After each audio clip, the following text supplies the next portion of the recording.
Bos kan ada, saya lihat tadi itu ada murai Borneo yang dada putih itu Ya, bos. supak. Itu apa jenisnya apa? Supak.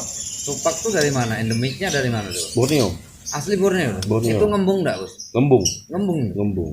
Bisa keluar putih gitu? Ini anakan ternakan kita. Oh gitu. Nah.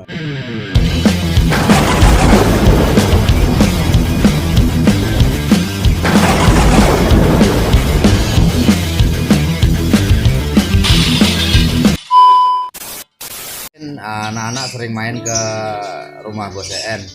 Ini anak-anak sebutnya apa? Mabes kah, markas kah apa ini? Kalau Tempat di sini. sini ya kawan-kawan nyebutnya markas. Markas. Karena terus terang kita kalau dalam 12 tim itu tidak ada yang namanya ketua. Oh gitu. Semuanya sama. Semuanya sama. Karena kita kan mementingkan ya persaudaraan lah. Persaudaraan tanpa batas. Iya, itu kan moto kita. Jadi tidak ada mau siapa ketua, tidak ada. Kemarin saya ada main di Lampangan, ya kan? Soal mengenai kelas kace, kelas murai. Kenapa selalu apa ya? Bisa dibilang selalu gaduh gitu. Itu masalahnya sebenarnya di mana, Kak? Kalau masalah itu kita nggak bisa memilah ya, yang mana benar, apakah pemain yang benar atau juri yang benar. Pertama, kondisi suasana di lapangan itu kan suara teriakan para pemain kan membuat ganggu konsentrasi juri. Itu pertama. Kedua, dengan teriakan para pemain ini jadi juri tidak fokus gitu loh. Ada yang mungkin terganggu, jadi burung yang kerja kadang-kadang kelewat, tidak kepantau. Terus pemain dia melihat memang burungnya kerja. Kalau kacer kan istilahnya buka ekor segala macam. Tapi di lapangan kita kan nggak tahu materi apa yang dikeluarkan, apakah suara alam dia, apakah suara isian, kita kan nggak tahu. Juri yang bisa menilai. Karena terlalu bising. Iya, berisik, jadi mengganggu penilaian juri. Iya. Kita bisa bandingkan loh. Makanya kalau buat kawan-kawan kadang-kadang kita jangan menilai burung kita aja. Kita lihat burung yang lain. Iya. Kalau burung kerja, saya biarin. Paling saya keliling tuh, lihat burung mana yang kerja yang menurut kita layak juara.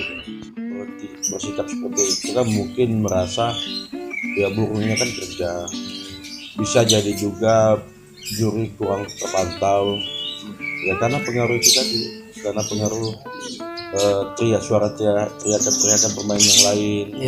Jadi buat juri kan nggak fokus gitu kan.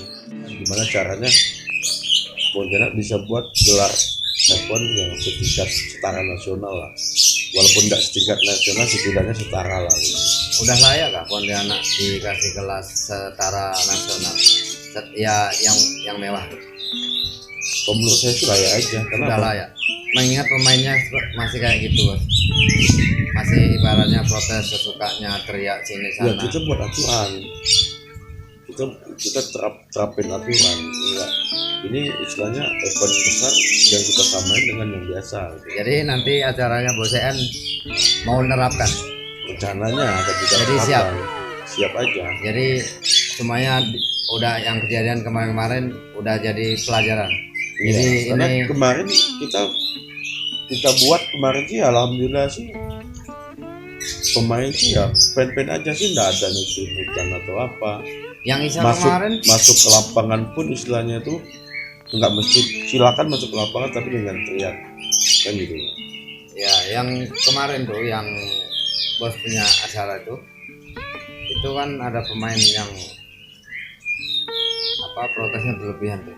Iya, yang di kelas tiket 500 tuh. Nah kalau itu sih menurut saya ada indikasi tanda kutip lah. Maksudnya indikasi tanda kutip ini adanya segelintir oknum, mungkin ada yang nggak senang sama juri ini gitu loh. Oh gitu. Jadi memang sengaja benar-benar dibuat seolah fatal atau gimana gitu. Terlalu dibesar-besarkan. Jadi dunia kicau juga udah merambah sampai segitunya kok. Iya, kalau di perang apa ini namanya?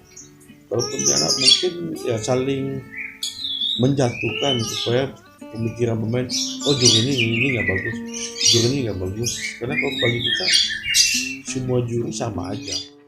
Mungkin ada ya juri kadang-kadang masalah pribadi nggak senang sama seseorang karena seseorang ini ganteng burung, kadang-kadang burungnya dilewatkan gitu. Jadi kurang profesional kalau gitu, Itu menurut saya. sangat tidak profesional, bukan kurang tapi sangat tidak profesional. Hal pribadi tapi dibawa dalam kinerja mereka Nggak boleh, Bos. tidak boleh.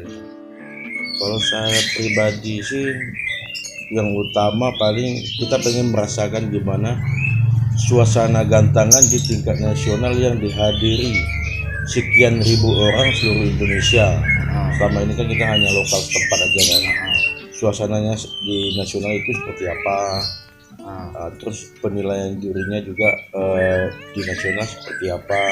Jadi nanti kita nampak perbandingan dengan penilaian nasional dengan lokal itu seperti apa gitu. Dengan suasananya juga pasti jauh beda. Karena atmosfernya beda. Sangat beda. Terutama auranya, suasananya itu beda sekali. Bisa dibilang itu kayak pestanya Kicomania Iya, benar. se-Indonesia. Apalagi untuk Press Cup nanti yang akan digelar bulan 3 nanti oleh Bang Boy itu kan memang pestanya yang ditunggu-tunggu kan oleh Kicomania seluruh Indonesia. Itu Press Cup rencana diadakan di mana itu? Di Senayan, Oh, di Senayannya. Senayan bulan 3. Oh, tetap jalan ini. Izinnya keluar Kak dengan keadaan seperti ini. Kalau kita lihat perkembangan masalah ini sih, saya rasa sih kemungkinan tetap jalan. Jadi rencana mau turun ke Press Cup ini Bos bawa amunisi apa aja? Rencana yang mau dibawa ini? Rencana kita bawa satu kelas murai batu, karena murai batu di sana kan Medan. Kedua kita murai batu Borneo, cuca hijau sama kacer. Oh, jadi bawa hijau, kacer sama murai. Ya murai Borneo sama murai Medan Sumatera. Oh, sekarang Borneo di Piala Nasional udah ada Bos ya? Sudah. Udah ada ya? Karena di nasional itu mereka ada komunitas. Oh, ada komunitas. Ya komunitas murai Borneo Indonesia kan. Udah banyak di Bekasi, udah ada di Bandung pun ada komunitas Borneo, udah banyak kok. Udah banyak. Ngomong-ngomong tiket udah pesan apa belum? Udah. Tiket kan online kita langsung bayar. Oh, langsung bayar. Udah dari bulan 11 kemarin kita udah Oh, daftar. udah bayar. Jadi udah siap istilahnya silaturahmi di Siap. Jawa. Insya Allah siap, kalau memang juara itu berarti bonus lah. Bonus, ya. Hoki kita lah berarti. Karena gini, kalau saya lihat pemikiran yang lain itu ngapain pergi ke nasional ngabisin duit ya kan. Juaranya udah ada kok, udah dipatok ya. Kita mau coba menghilangkan pemikiran seperti itu. Ya, gitu untuk loh. itu tadi mengenai juara katanya udah dikondisikan.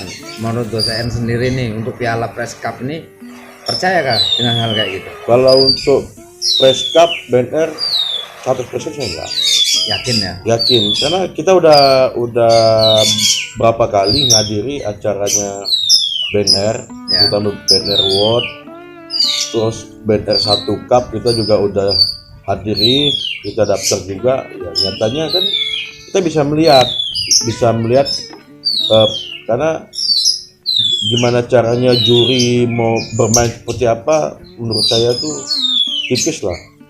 Kenapa BNR itu mewajibkan semua sangkarnya sama? Nah, kenapa itu Bos? Alasannya apa Kak? Harus seragam sangkarnya? Ya karena di situ kita menghilangkan adanya kecurangan dari para juri itu tadi.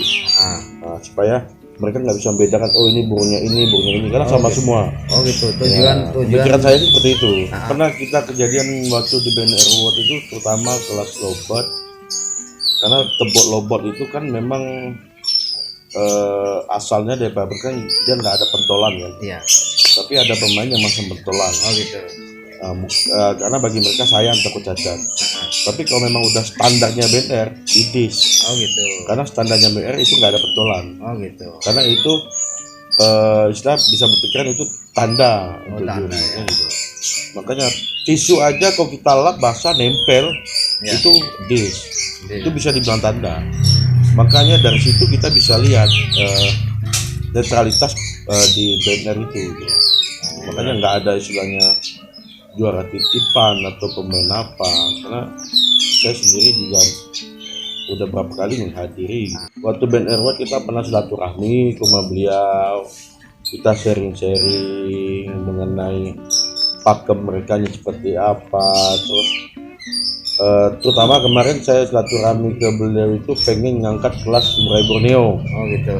Ya, karena apa? Karena di nasional itu yang mewah itu selama ini kelas Sumatera, Murai Sumatera, Medan. Medan. Yang terkenal Medan. Iya. Oh, jadi pengen ngangkat Borneo ini mewah loh. mewah ya. Iya, sebenarnya mewah. Karena apa? Karena kalau kita lihat Borneo itu mewahnya dari durasi gaya mainnya. Makanya kemarin kita sempat sharing sama Bang Boy, kenapa coba buat kelas Murai Borneo itu kita angkat kelas yang tiket mewah gitu loh. Tapi ya kita kembalikan lagi. Jadi apa pendapatnya Bang Boy waktu Bos EN mengusulkan untuk di Piala Nasional diadakan kelas Murai Borneo? Bang Boy sih ya merasa Bang Boy kan dia sebagai IO ya kan. Iya. Dia sih siap aja. Ya. Kembalikan lagi kepada komunitas Murai Borneo ini siap nggak itu loh. Nah, ternyata kan belum ada tindakan tanggapan yang gimana, makanya tetap masih di bawah kelas standar lagi gitu loh. Lihat Bos ini ada masuk TV nih, ya kan? Itu soal apa itu Bos? Oh, masyarakat kita yang hilang itu Di acaranya Bang Boy juga. iya, band Balik Airways. Pulang dari band Airways. Nah, itu cerita kelanjutannya gimana Bos? Ya alhamdulillah Akhirnya. saya sih udah diganti rugi sih dari pihak Garuda. Gitu. Jadi ada etika baik dari. Iya, ada tiket baik dari Garuda. Kita juga kan kalau memang nggak ada tiket baik dari Garuda sih, kalau memang mau lanjut hukum kita sih siap. Oh gitu. Sebenarnya kita siap karena secara legalitas semua dokumen kita lengkap. Segala macam kita lengkap lah. Karena makanya itu kita kembalikan batu itu kan dari kelalaian dari pihak mereka. Kacer harga berapa Bos? 150 150 itu tawaran. Jadi udah ada penggantinya kacer yang hilang itu? Ya alhamdulillah udah ada sih. Udah ada. Ini makanya kacer ini Yang mau turun. ya akan coba kita ikut bertarung lah di Piala Pres Cup 6 nanti. Ya mudah-mudahan. Mudah ada hokinya lah. Amin. Kita lihat tadi itu ada Murai Borneo yang dada putih itu Ya, Bos. supak. Itu apa jenisnya apa? Supak. Supak tuh dari mana? Endemiknya dari mana tuh? Borneo. Asli Borneo. Borneo. Itu ngembung enggak Bos? Gembung. Ngembung. Bisa keluar putih gitu. Ini anakan ternakan kita. Oh gitu. Nah, ini salah satu sortiran memang ternakan kita. Itu gacor juga. Gacor. Maksudnya bunyi kayak yang umumnya gitu. Iya, ini pas bulu baru setelah rontok. Bos ini usahanya apa sampai burungnya banyak, pokoknya peliharaannya banyak, burungnya mahal-mahal. Usahanya Bos EN sendiri tuh apa? Burung sih nggak ada yang mahal semua sih, ya kata standar lah. Cuman kadang-kadang orang pemikirannya namanya aja kan gitu. Iya. Kalau masalah kerjaan sih saya di pelayaran. Oh di pelayaran. Iya, kerja di bidang pelayaran. Oh jadi di perkapalan gitu. Iya, mas di bidang perkapalan. Kalau nggak ada halangan, ada rezeki lebihnya, diberikan kesehatan, nanti kita gobles akan buat gebrakan lah untuk event untuk tahun depan.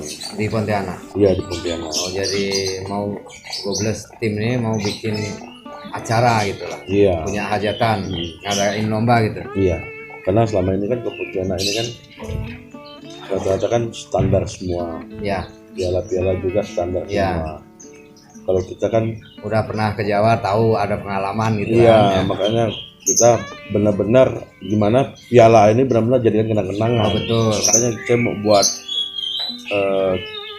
trofi ini benar-benar jadi kenang-kenangan buat ya, kawan. Karena menurut saya trofi ini ibaratnya ini pengakuan bisa dibilang. Apalagi yang dibanggakan. Kalau hadiah sih nggak seberapa kalau nggak juara satu. Iya. Tapi trofi ini trofinya itu yang bikin kenang-kenangan. Kenang-kenangan kan begitu.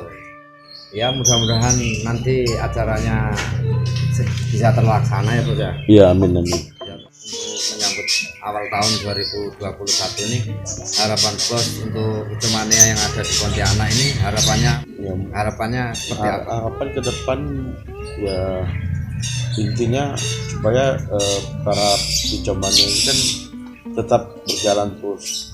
Kita kan yang namanya hobi tidak memandang dari segi apapun. Ya. Ya kan?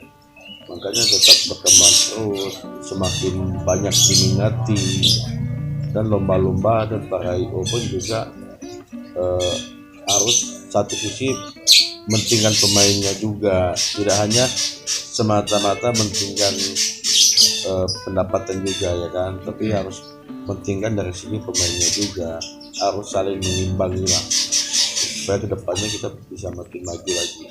Tuh kenapa tidak kita coba Pontianak kedepannya buat event kalau bisa setara nasional, bisa diminati oleh pemain-pemain luar. Karena menurut saya pribadi nih, Pontianak ini barometernya kicau mania yang ada di Kalimantan Barat. Iya betul. Makanya saya bilang kalau Pontianak kedepannya kita buat event secara nasional, kenapa tidak? Kalau kita buat pun event secara antar negara pun saya pikir masih layak. Kenapa? Ya.